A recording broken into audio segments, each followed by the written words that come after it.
Hello, welcome to this particular module. This module is really interesting because if you recall the last lab component, we were discussing each and every or most of the parts within a PVD system, and when we talk about PVD we were talking about thermal and E-beam evaporation, right.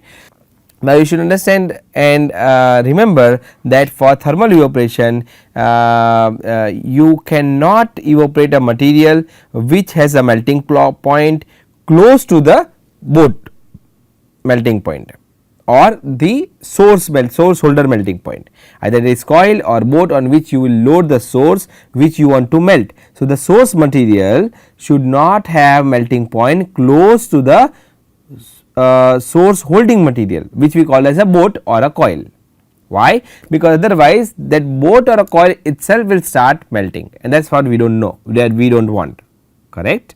So, in this case if the melting point is extremely high, we will go for electron beam evaporation, because in that case we will be using crucible, right, and then in the crucible we are loading the source material that we want to evaporate. Electron beam will come and it will scan the metal or a material, and it will heat the material, it will deposit the it will melt and deposit the material on the substrate. So, how this whole thing works, what vacuum pressure you need to understand before you change it to the high vacuum valve. There is a certain procedure when we operate a vacuum system. There is a rough vacuum, there is a back vacuum, there is a high vacuum that you need to open high vacuum valve after you attain a certain back vacuum. So, this we will be discussing in the lab class, alright. Just to quickly help you out, Pirani gauge is a gauge that can be used for vacuum around 10 raised to minus 3 torr, while panning gauge can be used for vacuum around 10 raised to minus 6 to 10 raised to 7 minus 7 torr. Here we are not using the oil pump, but we are using turbomolecular pump. If you have attended any thin film physics class, then you will understand that there are several kind of pumps that are used to create vacuum, including oil pump, gas turbine pump, turbomolecular pump, and each pump has its own pros and cons. Recently all these vacuum systems or thermal evaporation systems, E-beam systems, sputtering systems, they have the turbomolecular pump to attain the high vacuum, right. So, please focus on this module. This is one of my favorite modules, because actually you will be able to see how the system is in a operating mode, and you will see how the substrate is loaded, where is the E-beam, and you cannot see E-beam actually, but where is a crucible, right, and there are 4 crucibles, and then where is a boat, right. So, how the chamber looks like.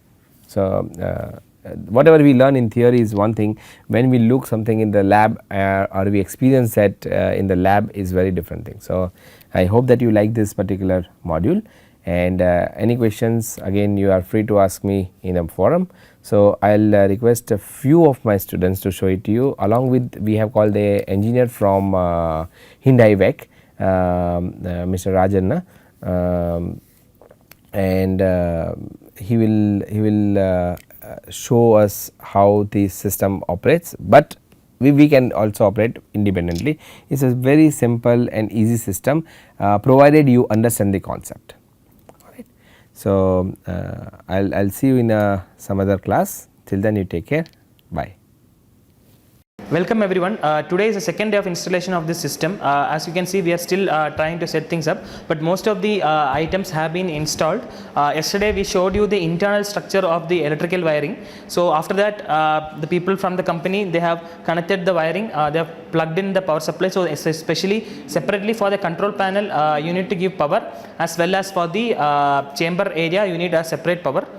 So for both these power supplies have been given, and we have kept the chiller unit and the compressor unit outside. You can see a light outside the glass there. So that is the utility room that we have created for the equipment inside the lab. As per safety protocol, As per safety protocol, you should not have gas cylinders, compressors, chiller units, etc. inside the lab. So we have kept it outside in a utility room, and we are taking the tubes and wires from there into our equipment. Chiller unit, as I have told, is for giving sufficient cooling to the coil and the e-beam system, everything, holder, and you saw the crucibles, boards and all. Now what we are trying to do is, if you can see the left side of the instrument. So as you can see, we have completed most of the tubing required for the functioning of this instrument. So we have done the tubing. This blue tubing is for the air supply. We have done the cooling water in and outlet. These two tubes, if you can touch, I can feel it is cooled. It is coming from the chiller unit outside. So this water supply will take in and take out the water. And we have an exhaust for the rotary pump. As we have spoken yesterday, rotary pump is the roughing pump of the system. So for that exhaust is here. So that is because of safety purposes. It is better that we exhaust this air outside to the utility room, not inside the lab facility. And we have other sections for venting and needle valve inlet, which are yet to be made. So but for basic operation, we have made the connections. These two are the processing gas. Processing gases. Yeah, these two are processing gases. The other two are for the purging and creating vacuum, venting, but general gases that are used, like nitrogen, compressed air and all. So those connections are made. So we are ready a bit to show you exactly the functioning of the control panel, how vacuum is getting created inside the chamber, and for the e-beam gun, are we getting the plasma, all those things. So once it starts, we will see that. This is Pirani 1. This is Pirani 1. Pirani gauge 1. It is a vacuum measuring. This is for measuring chamber vacuum. Pirani 2. This is a vacuum valve. This is a turbomolecular pumps below this. This is a high vacuum valve. High vacuum valve for connecting the chamber From the pump. So we have opened the system because we are going to start it. So he is checking everything inside, whether it is fine. So that time it's very difficult to see the inside of this after it starts working. So this is a golden opportunity to see how the valves are connected inside. How is the high vacuum valve looking like? How are the gauges connected? You already saw the pending gauge behind the chamber. Now you have seen the Pirani gauges here, which measure the different vacuum levels. This is actually the heart of the system. The vacuum system is very important.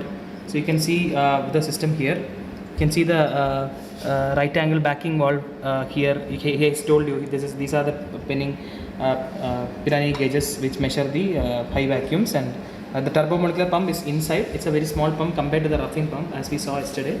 So here where my finger goes, that is where the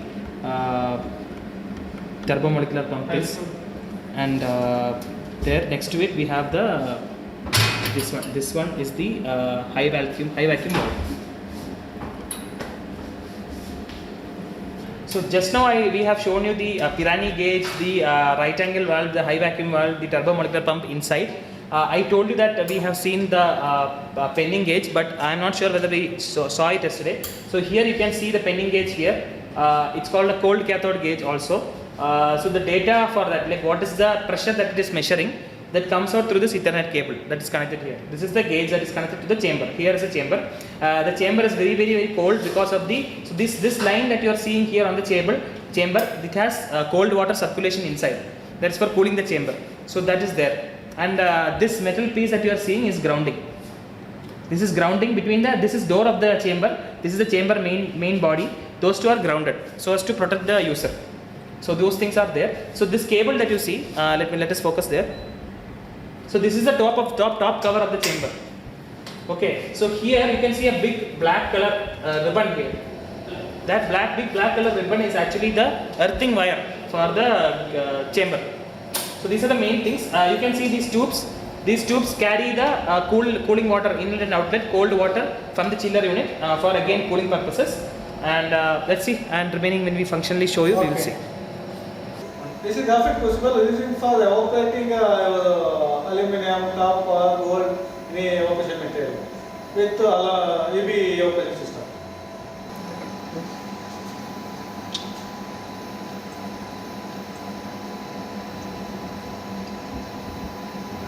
We have seen the substrate holder rotation before. Now we will see the source rotation.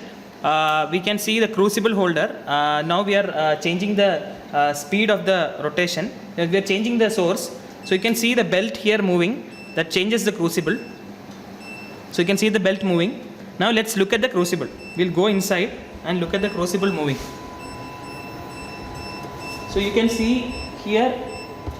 Now it is in one source. Now can you change the source? Source 4. Now it is in source 4. We are changing to source 3.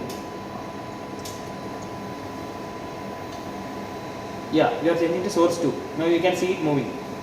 This is the crucible where we have shown you the crucible, standard crucibles.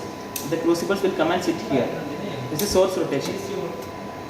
So now the system is almost ready. So to start off, this is the control panel we have explained before. Now what we are trying to do is to create the vacuum inside the chamber. So in that, because it's first time you are operating it, it takes some cycles to arrive at exact timings for arriving at specific vacuum points. So the team here, they will explain like exactly what is involved in this GUI, where we use, this is a human machine interface which can be used to control to a large extent the process. This is the system will be operating through HMI. This is semi-auto. Up to high vacuum is going for auto cycle. If we go for process, the LT, HD is going for only manual system. So going to vacuum cycle, just press start button. When press start button, water pump is getting on, the backing on, and the turbo will be on. If it will take time for reaching turbo speed, 10 to 15 minutes. Once this turbo is ready, you can press the cycle button. When the So how do you know the turbo is ready? turbo is auxiliary message is coming. Status will be. You can go along with system. So fine pumping means it's a turbo, no? High vacuum. High vacuum. Open condition. So Yeah. Here one switch on turbo oscillator is coming. Message. Means turbo is running. Turbo is running. after cycle sequence it will come. Yeah. Okay. When press the cycle button, open roughing valve and reach -2 vacuum, chamber vacuum. Once you reach -2 vacuum, again automatically open high vacuum valve. When open high vacuum valve, the pending reading will be start. The pending reading is starting from -3 to -6 millibar. -2 also it will read at engage. -2 to. When reach ultimate vacuum,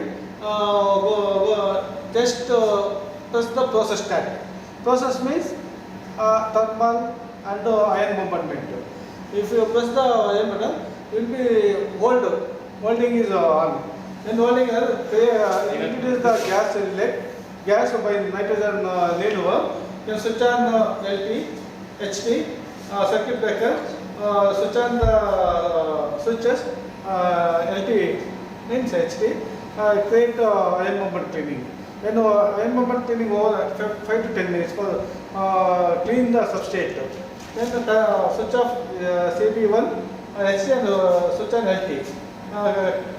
This will be during process can switch on the rotary drive also by controlling the needle. Will you able to see the rotation here? At the same time, suppose if you want to see the 3 gauges readings, you go just to system view and Mimic diagram. in that you can see independent. All of them. So you can see the entire structure of the system here. What are the different valves? Mimic and diagram. pumps? Mimic diagram. Rotary, high vacuum valve, turbo pumps, gate valve, everything.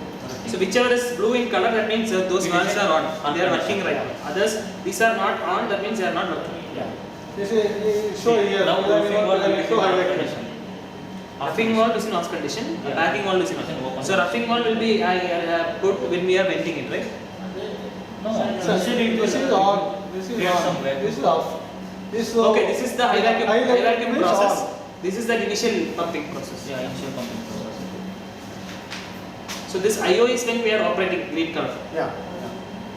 So you were telling that before we start all this will be green. So But still we are in vacuum cycle only. Ah. We didn't move to process and all. So when we go to process only these things will come. Green. Yeah, that has to satisfy.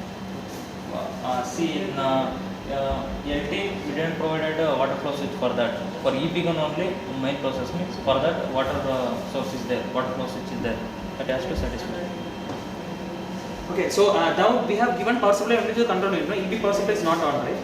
Just now switch on. It's L1, L2, L3 on. That is main sun, but still we didn't move to process relay. Okay. Process. So when process starts, only we will switch on the relay. Yeah. No. When process after satisfying this interlock and all, it will move to process. No. Next step. My question is, this switch is for the EB power on, no? Yeah, So is it on? only power on. For main sun and off purpose. That is on now. Yeah. Now So we once process, it is ready to do process, these lights will turn on. yeah, interlock and that switches will be getting on. Then we can start the EB control.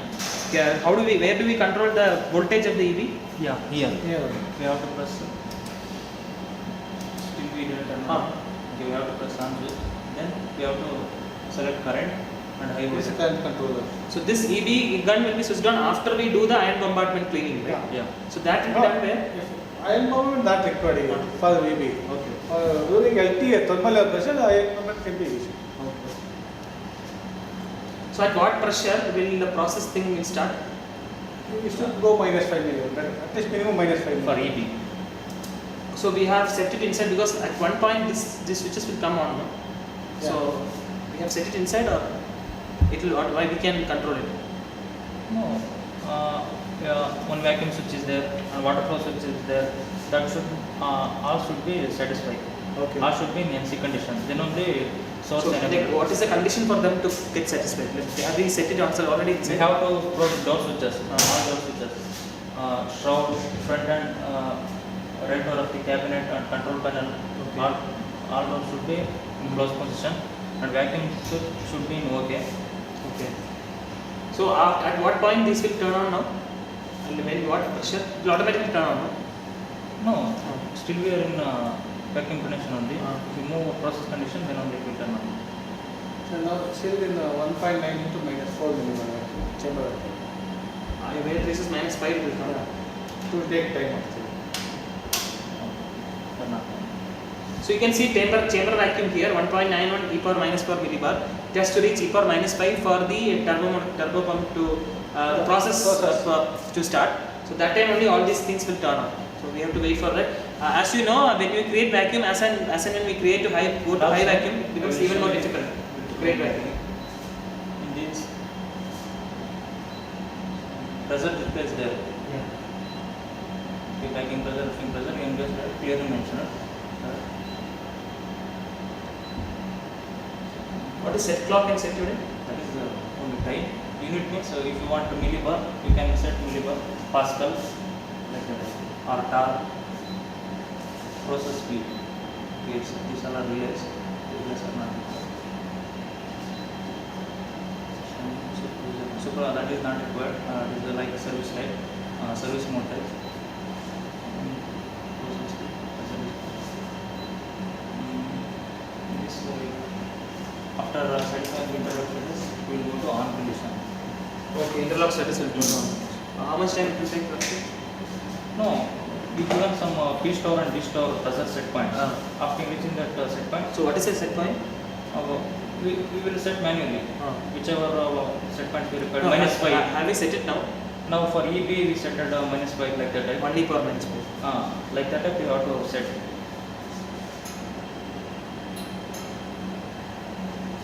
Close again.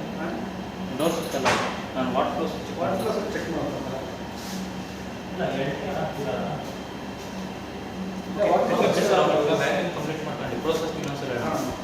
Earlier we saw that these 3 green buttons were not on. There are set points for water cooling flow rate LPM and safety interlocks where all the doors of the system will be locked properly, the front and back side, everything. Once those things are done, these things will sort of slowly come on. So water cooling has come on. So once they lock everything in the safety doors, this will come on. So the safety interlocks have come on. Now source enabled is depending on the pressure. So it is set at some stop value for the pressure. Once that is reached, the source enabled will come on. When all 3 are green, we can start the process.